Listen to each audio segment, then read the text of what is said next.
For brown belt knife defense, we have a close range attack. Now, close range, in many cases, is the most dangerous because the mindset of the attack is one of injuring the opponent, and the distance is so small that you really don't have a lot of room to adjust.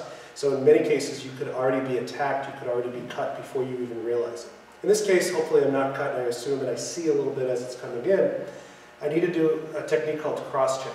Now, anytime I try to block something, especially like a knife, if I do this, I'm going to be doing the incorrect move first. If I block the arm, I'm not stopping.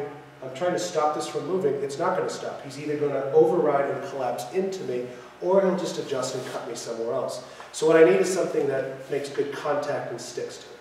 So by going cross-body, it moves my body away, creating a little bit of space where then I deflect out of the range. Now I was inside, now I'm on the outside like I was when I did mid-range. I close in front of it, not dealing with the knife itself, but taking out the person's head as fast as I can with strikes. If it is a backhand type strike, my hand goes across, and again I cross-check it down and through, and launch in and strike him until he's gone. For the linear attacks, I can go to what I did at long range and mid-range and just deflect and go. It really depends on where my hands are. If my hands are down, I'm going to probably just pivot one side, either inside or in some cases outside.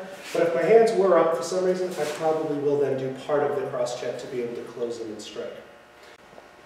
Something about the cross-check that's important to note. There's two ways of doing this. If I take my right arm across body to this block, one way to execute or to create bigger space is to take my opposite leg and reach back. If I do that, I hollow out and I create this space that allows it to move. This is a little bit easier for beginners.